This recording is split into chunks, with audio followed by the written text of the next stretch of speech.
Hello guys and welcome back to my channel. इससे पहले के पार्ट में हम लोगों ने देखा था हनुमान जी अपने हाथ में पकड़े हुए उस कार्ड को घूरता है और कुछ टाइम बाद उस पर्सन के बारे में सोचता है।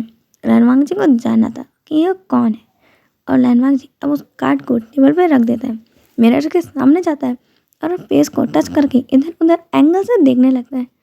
क्या सच में मैं इतना ज़्यादा ओल्ड लग रहा हूँ?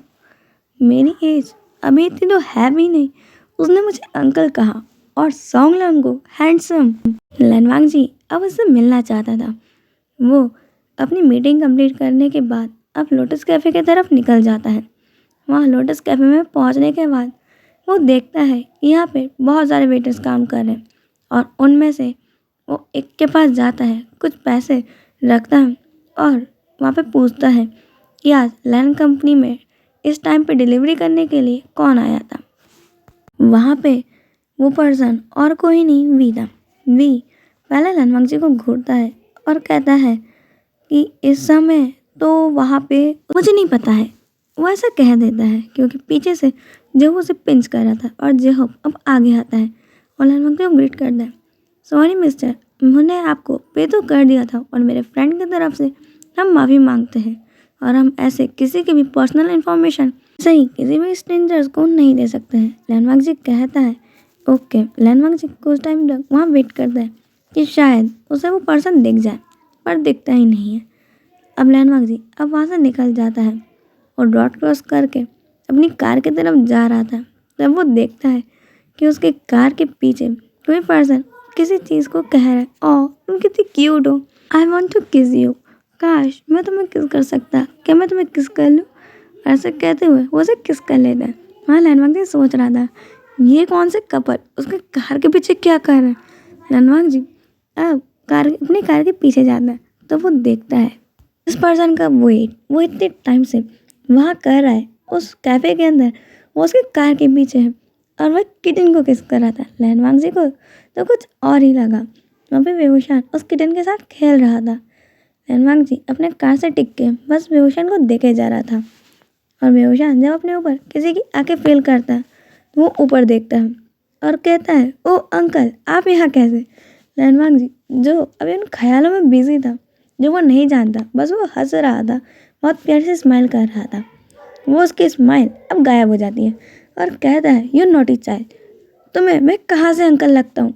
बेहोशन कहता है एक्सक्यूज़ मी मैं और नॉटी चाइल्ड, आप मुझे ऐसा नहीं कह सकते, मेरा नाम वुइंग है वुइंग, आप चाहें तो मुझे वुइंग कहें, पर आपने मुझे नॉटी चाइल्ड कैसे कहा। लैंडमार्क जी कहता है और तुम जानते भी हो कि मैं कौन हूँ। बेहोशन कहता है क्यों, आपको जानने में मुझे कोई भी इंटरेस्ट नहीं है और अगर आपको नहीं पता है कि आप कौन है तो मेरे को हिसाब से आपको पुलिस स्टेशन में जाके अपने बारे में पता करना चाहिए, शायद वहाँ पे तो इन्फॉर्मेशन मिल ही जाएगी। लैंडमार्क जी अब कहता है तुम्हारे कहने का मतलब क्या है। वहाँ पे वही अब कहता है आपके गुस्से को तो देख के लगता है कि 3-4 लोगों का मर्डर केस तो आप पे ऐसे ही चल रहा होगा, कहीं देखना पुलिस आपको पकड़ ना ले। वही को आवाज़ लगाते हुए अब जेहॉप और वी आते हैं और वहाँ पे वी लैंडमार्क जी को देखता नहीं है और कहता है कि यहाँ पे आज एक बड़ा ओल्ड और ग्रिम्पी सा मैन आके तुम्हारे बारे में पूछ रहा था, तुम सच सच बताओ कि तुमने क्या किया है, कहीं तुमने उसको जान मान से मारने की धमकी वमकी तो नहीं दी थी ना। बिल्कुल उससे भी ज़्यादा टेरेबल है। वहाँ पे जेहॉप कहता है तुम चुप हो जाओ। वहाँ पे विंग को वो कहता है कि तुम एक काम करना, अभी कुछ टाइम तक तुम कैफे मत आना।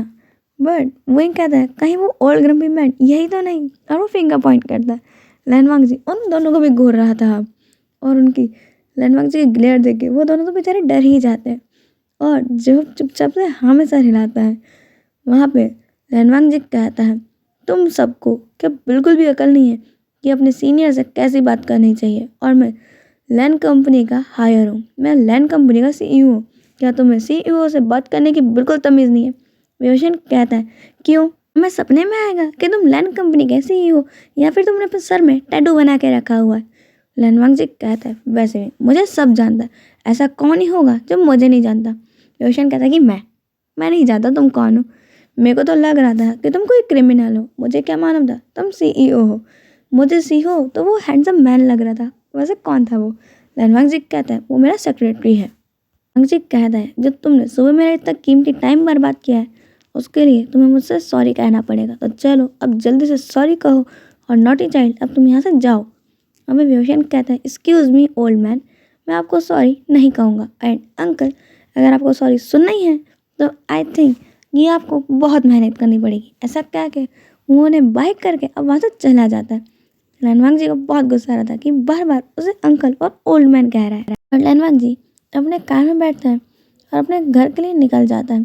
अपने घर पहुंचता है, बेचारे का वैसे ही सर दुख रहा था विभूषण के साथ ऐसी पंगेबाजी करके। घर में लैन जिंगई ने तो पूरे घर में तबाही मचा रखी हुई थी। उसके एग्जाम्स के ऊपर की शायनियाँ खत्म ही नहीं हो रही थी।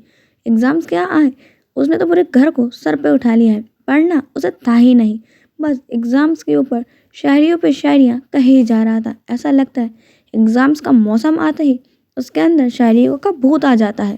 लैन जिंगई कहता है एग्जाम्स का मौसम भी आया, साथ डिप्रेशन टेंशन एंजाइटी को भी लाया। दिल और दिमाग दोनों काम करना कर देते हैं बंद। चीख चीख के कहते हैं कि बस करो अब ये जुल्म, अब नहीं सहा जाता ये दंड। जी अब एक पिलो फेंक के लैन जिंगई के मुंह पे मार दे। चुप हो जा, कब से बकर बकर कह ही जा रहा है, मुंह बंद कर और अपनी बकवास शायरियाँ भी बंद कर। मेरा तो सर दुखा दिया। तेरे को ये शायरियाँ बोलने की परमिशन कौन ने दी है? अब से तू शायरियाँ ही नहीं बोलेगा। वहाँ पे लैनवांग जी इतने गुस्से में जिंगई पे चिल्ला के अपने रूम में चला जाता है और बेचारा अपनी पेन किलर्स की दवाइयाँ खाता है। अपना सर पकड़ के बैठा हुआ था, एक हाथ पीछे से आता है और उसका सर दबाने लगता है। वो अचानक से डर जाता है, उठता है और अब बिना देखे उस इंसान का गला पकड़ लेता है। वो पर्सन कहता है कि वांग जी ये तुम क्या कर रहे हो? वहाँ पे लैनवांग जी देखता है ये उसके ब्रदर है और वो माफ़ी मांगता है और पूछता है ब्रदर आप क्या कर रहे हैं? वहाँ पे लैन चैन कहते हैं मैं तुम्हें सरप्राइज़ देने के लिए तुम्हारे रूम में आया था कि जब तुम आओगे मैं तुम्हें सरप्राइज़ दूंगा, पर तुम आते से ही टैबलेट्स गए और यहाँ बैठ गए। तो मैंने सोचा क्यों ना तुम्हारा सर दुख रहा है तो मैं दबा दूँ। क्या हुआ? वो उनका सर दबा रहा था और पूछ रहा था। वहाँ पे लैनवांग जी ने सारी बात बता दी पूरे दिन की जो अब तक हुई है। वांग जी वहीं के तो बार बार शिकायत कर रहा था। मालूम है ब्रदर, जब वो चुप रहता है तो वो बहुत अच्छा लगता है। आपको मालूम है उसे कैट्स पसंद है, वो कैट के साथ बहुत अच्छे से बिहेव करता है और अपने फ्रेंड्स के साथ भी। पर पता नहीं उसे मुझसे क्या परेशानी है, मुझे देखते से ही लड़ने आ जाता है और उसने कहा कि मैं क्रिमिनल की तरह दिखता हूँ। बताओ ब्रदर मैं ऐसा लगता हूँ क्या? आपको मालूम है आज सुबह वो मुझसे डरा गया था, उसने मुझे अंकल कहा और वहाँ पे सोंगलांग को वो हैंडसम लग रहा था। सोंगलांग को वो हैंडसम कह रहा था। सोंगलांग तो कहाँ से आपको हैंडसम लगता है? ब्रदर आप ही कहो क्या सोंगलांग हैंडसम है? लैन चैन कहता है कि बिल्कुल नहीं वांग जी, इस दुनिया में सबसे हैंडसम अल्फा तो मेरा वांग जी है। वहाँ पे वांग जी ये सुन के थोड़ा सा खुश हो जाता है। वहाँ पे लैन चैन कहते हैं वैसे ये वो ही कैसा दिखता है? मुझे कहता है कि उसकी आंखें बहुत खूबसूरत है, बिल्कुल बनी की तरह, और वो हमेशा जब भी नर्वस होता है या फिर कभी झूठ बोल रहा होता है वो अपनी नाक को टच करता है और उसके लिप्स के नीचे एक मॉल है और जब वो खाता है ना बड़ा क्यूट लगता है, बिल्कुल बनी की तरह चबी चिक्स। और वो जब गुस्सा करता है बिल्कुल एक एंग्री बर्ड लगता है। बट हाँ वो जब गुस्से में अपने क्यूट फेसेस बनाता है तो बहुत ज़्यादा प्यारा लगता है। वो है जब भी लिटिल बेबी है। सजन विभूषण के बारे में लैनवांग जी को बात करते हुए सिर्फ लैनवांग जी को देख रहे थे कि वो उसके बारे में बताते समय कितने स्माइल करते हुए बता रहा है। यहाँ पे लैनवांग जी को खुद भी नहीं मालूम है कि वो विभूषण की शिकायतों की जगह उसकी तारीफ ही करे जा रहे हैं और उसके बारे में बताते हुए वो स्माइल कर रहा है। और वो कहता है बताओ ब्रदर मैं हैंडसम हूँ ना? मैं सोंगलांग से ज़्यादा हैंडसम हूँ ना? वहाँ पे लैन चैन हाँ कहते हैं और वो सामने आके बैठ जाते हैं। अब लैनवांग जी उससे पूछता है ब्रदर वैसे आप यहाँ अचानक कैसे आना हुआ? वहाँ पे ये बात सुन के लैन चैन कहते हैं कि मैं यहाँ एक बहुत इम्पोर्टेंट काम से आया हूँ। मुझे नी मिंगजुए ने कहा है कि उन्हें कोई सबूत मिला है अपने छोटे भाई को ढूंढने का। वहाँ पे लैनवांग जी कहते हैं उनका छोटा भाई जो कुछ 3 या 4 साल पहले खो गया था ना। वहाँ पे लैन चैन हमें सर हिलाते हैं। वो लोग अब भी उसे ढूंढ रहे हैं। मैंने तो सुना था कि उनकी पूरी फैमिली ख़त्म हो चुकी है और अब वो भी नहीं बचा है, पर उन्हें ऐसा क्यों लगता है वो ज़िंदा होगा? वहाँ पे लैन चैन कहते हैं ये मैं नहीं जानता, पर उन्हें ऐसा लगता है कि उनका भाई वेइवुशियान जिंदा है और वो यहीं कहीं चाइना सिटी में है और इसीलिए वो और उनका छोटा भाई यहाँ पे आ रहे हैं अपने भाई को ढूंढने के लिए। वहाँ पे नी मिंगजुए ने यही बता के रखा था कि बेहोशियान उसी का भाई है, इसलिए उन्हें लगता था कि वो उसका भाई है और उन लोगों ने ज़्यादा कुछ पूछा भी नहीं। अब लैन चैन कहते हैं कि मेरा बेस्ट फ्रेंड आ रहा है ली मिंगजुए, इसलिए मैं चाहता हूँ कि तुम उसकी मदद करो कि वो यहाँ पे अपने भाई को ढूंढ सके। लैन वांगजी कहता है कि बिल्कुल भाई, अगर आपके फ्रेंड से आप कहें कि उसकी कोई फ़ोटो हो तो वो मुझे भेजे। मैं अब मेरे अभी सभी लोगों को लखा देता हूँ उसे ढूंढने के लिए। मेरे लोग पूरे चाइना में से वो पर्सन कहीं भी हो वो ढूंढ के ला देंगे। चेचन कहते हैं कि ठीक है, मैं वो फ़ोटो तुम्हारे व्हाट्सएप पे कर देता हूँ, तुम उसे अपने दोस्त लोगों को भेज के उसे ढूंढवा लेना। लैन जी हमें सर हिलाता है और वहाँ पे अब चैन कहते हैं कि चलो अब खाने का टाइम हो गया, हमें डिनर कर लेना चाहिए। लैन जी हमें सर हिलाता है और अब वो सब लोग जाते हैं, डिनर करते हैं और सो जाते हैं। लैन जी बिल्कुल भूल ही गया था कि उसे अपना व्हाट्सएप चेक करना है कि उसमें नीमिंग जो की भाई की फ़ोटो होगी। अब वो नेक्स्ट मॉर्निंग अपने ऑफिस जाता है। वहाँ पर लैन चैन उसे एक बार और याद दिलाते हैं कि उन्हें नीमिंग की मदद करनी है और आज वो एयरपोर्ट पे आएंगे। चैन उन्हें लेकर लैन जी के ऑफिस में ही आ जाएंगे। लैन जी हमें सर हिलाता है और अब वो वहाँ से अपने मोबाइल के अंदर अपने सेक्रेटरी से बात करते हुए और कुछ मीटिंग्स के बारे में अपना शेड्यूल डिस्कस करते हुए कार में बैठ के निकल जाता है। अब वो पहुँच गया था अपने ऑफिस में। वहाँ पे वो सारी फाइल्स देख रहा था। उसका एक सेक्रेटरी जो उसके सामने खड़ा था वो थोड़ा घबराया हुआ था क्योंकि लैन जी को फाइल्स में मिस्टेक्स बिल्कुल नहीं पसंद।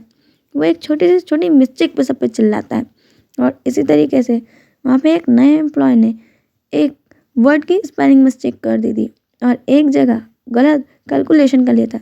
लैन जी वो फाइल फेंकते हुए कहता है कि तुम्हारी सारी डिग्रीज किस काम की है जब तुम्हें नॉर्मल से कैलकुलेशन और स्पेलिंग मिस्टेक्स नहीं आती है? तुम किस काम के हो? क्या जानते हो तुम इन सब चीज़ों के बारे में? क्या तुम लैन कंपनी में मेरा टाइम बर्बाद करने आए हो या फिर मेरी रेपुटेशन ख़राब करने के लिए आए हो?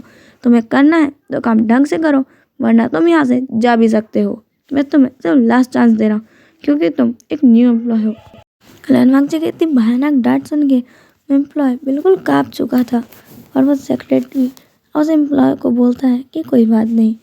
और वो सेक्रेटरी अब उस एम्प्लॉय को लेकर बाहर जाता है और कहता है कि बॉस है ही ऐसे, वो हमेशा सब पे ऐसा ही चिल्लाते हैं।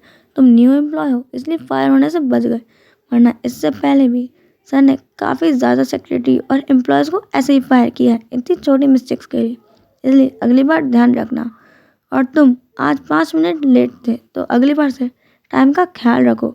सर को लेट इंसान बिल्कुल नहीं पसंद, उन्हें अपना एक भी सेकंड वेस्ट करना बिल्कुल नहीं पसंद है। तो वो एम्प्लॉय हमें सर हिलाता है और सारे एम्प्लॉयज़ अब लंच टाइम में बातें कर रहे थे कि उनका बॉस है या फिर हिटलर। हिटलर भी हो सकता है कि थोड़ा सा अच्छा हो पर उनका बॉस बिल्कुल नहीं। ऐसा लगता है कि एक्सपीरियंस है, इसके अंदर दिल नाम की कोई चीज़ ही नहीं है। हम एम्प्लॉयज़ हैं, मशीन थोड़ी ना जो हमसे इतना चिल्ला रहा है। और गलती तो इंसान से ही होती है। ये तो खुद को मिस्टर परफेक्ट समझ के रखा हुआ है कि सब इसके तरह थोड़ी ना होते हैं। कुछ एम्प्लॉयज़ कहते हैं कि धीरे बात करो, अगर उस हिटलर ने सुन लिया ना तो वो हमें छोड़ेगा नहीं। वहाँ पे ऐसे ही बातें चल रही थी। आज के लिए इतना ही, हम मिलेंगे नेक्स्ट पार्ट में। बाय।